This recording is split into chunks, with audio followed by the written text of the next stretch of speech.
welcome to this week's League of Legends News and Notes, where I cover the 4 major regions and CBLOL, because my fan base has a lot of Brazilian fans in it. So I cover the major 4 regions and some CBLOL news. If you are from another smaller region, please make your presence known, because I can do a secondary video weekly where I would end up putting CBLOL and the other minor regions in a different video, maybe on Tuesdays or whatever. But as far as this is concerned, I go over the news over the last week. There is some news that happened today that's on this board. I feel like I have to mention it today. Also, comment down below if you feel like I should be doing videos on the news when it comes out and not do it in one big video now. Any sort of comments are fine with me. So we're going to start with the major 4 regions on here. I know I have red candidates at the top, but that was the, oldest news between the 23rd and 29th. So we're going to start with Team World Elite. They signed Smlz earlier in the week. I thought that was a bad move. Not a bad move, but it made them worse. I had somebody comment on my video, suggesting, they signed Smlz, and I tried to put in the description that I was aware they had signed Smlz, but I had already recorded the video before then. So, it was, outdated already. I figured most of these teams would be done signing their players, but apparently they're not.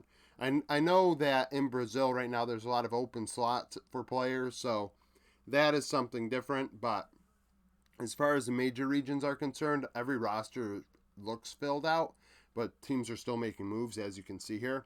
So Smlz, I don't think he is a veteran. He is, I think, going to be 25 at the end of the year in September before Worlds. And Zing, I thought Zing was fine this past split. Smlz is better than Stay, but I don't think Zing is a bad player. You look at their stats. Smlz from 2021 with Ultra Prime, his stats across the board are worse. Except he has a bigger champion pool. That I give him credit for. He has a massive champion pool. But as far as the stats are concerned, he is not at the level of Zing right now. CS per minute more than CS every other minute behind. KDA 0.7 behind. He doesn't get in as many fights. He doesn't get as many kills. And obviously he gets 1% less gold, but he also, that's because of his farm. His farm is not there. 9.1 CS per minute. I don't want to harp on just CS per minute, but it's across the board. I don't think that this guy is as good as Zing. But comment down below, because I didn't watch the LPL really in 2021. I really started, like I said, diving into this head first in 2022. Obviously, I had an idea of the big teams, but when it came to Ultra Prime, Team World Elite, the smaller teams, I didn't have much information on them or I didn't view them. So, how did Smlz look in 2021? How did you think Zing looked this year? And which one do you think's better? Or maybe Smlz just had a bad 2021. Was Ultra Prime just awful last year? Another move that kind of puzzles me by Team World Elite that they did today was signed Reheal, which I think changed his name to Heal or Healed, but nevertheless, he played for RNG's LDL team this past split, and I don't think he's better than Kadaya on paper. His KDA is quite better. It's more than 1 better, but then again, it was at a lower level of competition. But his KP is 13% lower. When you see a support with under 60% KP, that puzzles me. I know, there's this thing, there's fighting here or fighting there. They're not there. But it's the support. The support should be roaming, should be creating, facilitating. And this guy doesn't look like he facilitates much. Not much more than your average top laner. Champion pool played 5 champions in 13 games. Kadaya played 11 and 40. I think Kadaya is a lot better. So they got older at 80 carry and support. And I don't think it made them better. I really don't. I think I had them I don't know why they're even trying to screw around with the bot lane when you got a guy like Zoom down here. He signed with Ultra Prime today, right? Zoom should have been the guy they wanted, because Bew stunk this past split. Bashang stunk this past split. So that's where they needed help, was the top side of the rift, not the bottom side of the rift. I think they have a bad read on what they're trying to fix. Just kind of, I'm going to be all over the board here. I'm going to segue into Ultra Prime because I just mentioned it. Zoom leaves top to go to Ultra Prime. Ultra Prime had used Allies and ZS this past split. Neither one are at the level of Zoom. Zoom lost his job to Wayward. Zoom, that's not to say bad things about Zoom, but Wayward is really, really good. So Zoom better KDA them both by over half a kill. His CS per minute's almost 1 per minute better than Allies, and 1 every other minute compared to ZS. Slightly better KP, but still more of a split pusher at 52%. He is more like ZS when it comes to getting kills. He does not have high kill potential, at least his past split, 15%. Gold, 21.4, so you would like him to get more kills given the amount of gold he's getting. Then again, you also have to keep in mind that he is farming better than the other guys below him. And he played 8 champions in 13 games. Zoom's a veteran. Zoom can handle it.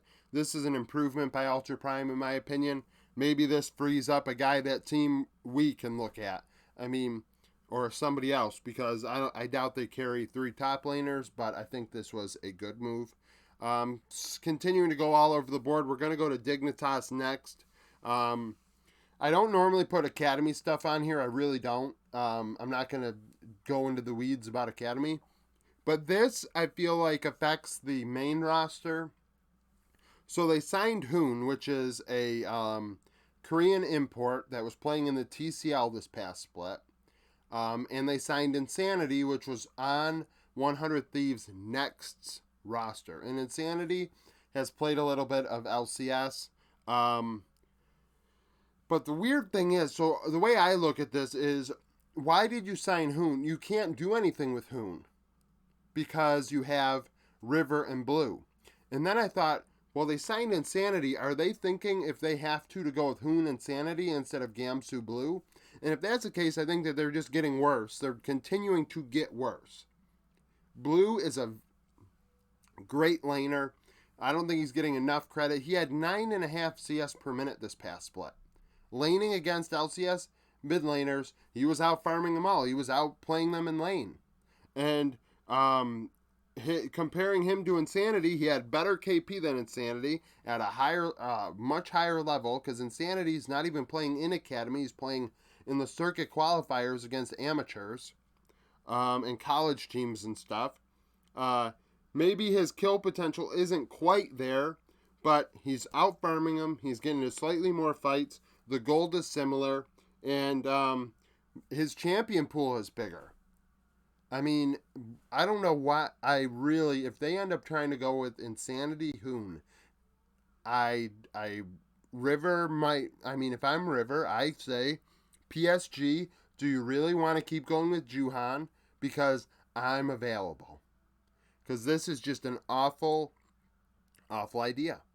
It's an awful idea. I'm not a big fan of Gamsu either. I think Gamsu is true blue split pusher. In a split push meta, he looks okay with the 100 Thieves Academy.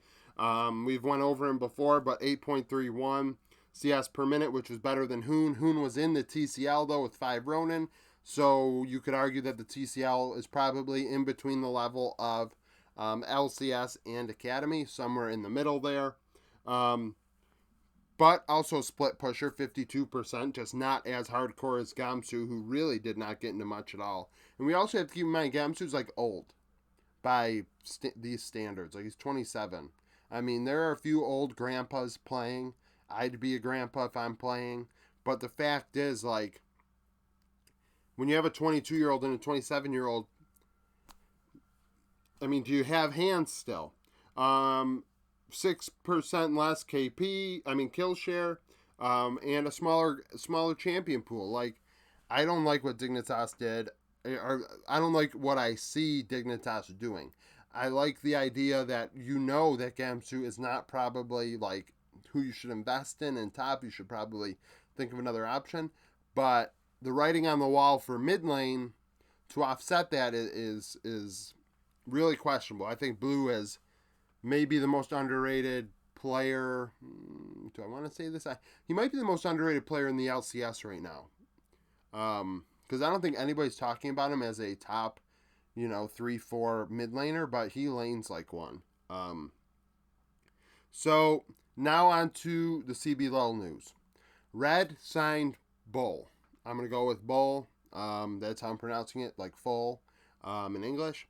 So, Boal, against Gigo, he's got a KDA that's much worse. Now, that makes me think that he's kind of coin flippy. Better CS per minute, so he's a better laner. Doesn't get into as many fights, which probably plays a part into why his CS is better. Gets a little bit more kills, takes more gold, which is unfortunate. I think that, well, we'll get into that in a second. And his champion pool is like, their champion pools are similar in terms of size. I will say that if you want to go with the thought that Grevthar, a mid, is a guy that's going to be roaming and doesn't need a lot of resources, maybe a guy like Boal can go off more. You give him that extra 1% to 2% that Giga was not using, was not, getting. And, I think that's a move that made them better. I think Giga was definitely their worst player at MSI. And we all knew that he was their worst player going into it. A lot of people said, oh, well, they were debating on subbing out top laners, but they couldn't bring their top laner substitute with them. So, they were going to answer it, and I'm happy they did because just from an outside perspective, when there's a team that says, hey, we're all friends here, it makes it a little bit worrisome. Like, are you going to make the moves that you have to make to get better, or are you going to feel sorry for your friends? So that was a good move. Kaboom lost Desave. I'm going to go with Desave. Rumor has it Duds the Boy might go there. Maybe that'll happen this week. In next week's video, it'll be up. Int signed Nosferus.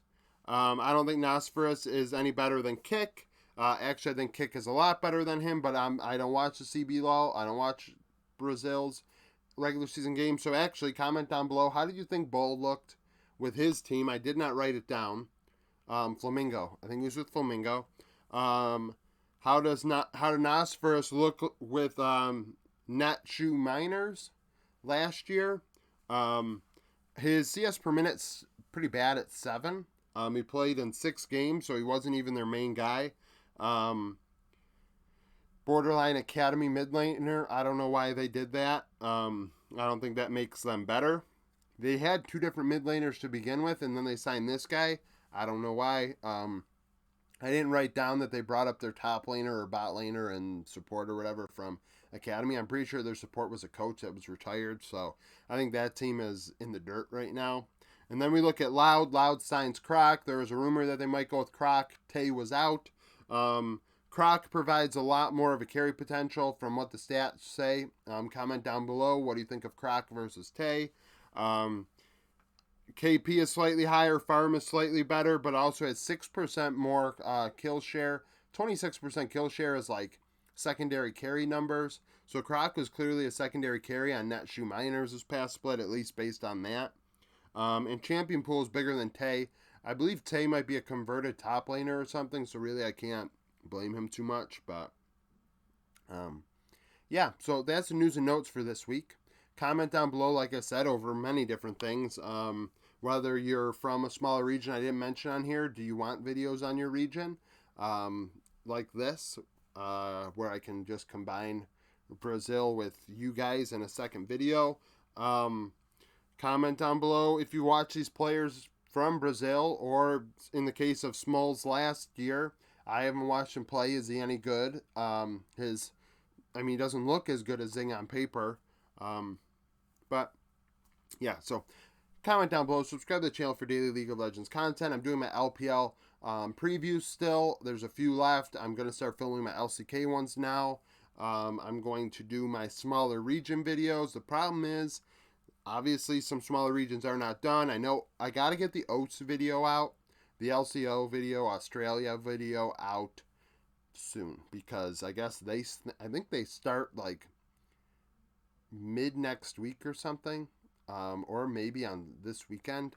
And if that's the case, that video has to be out before anything else, and it might throw me off. But I'm going to be doing videos like that. And I have 2 more MSI videos coming out. Today, I'm going over my MVP and all-star teams, all-pro teams. And then tomorrow, I'm going to do a patch breakdown video. So, thank you for watching this video. Hope you come back for more content, and thank you for watching again.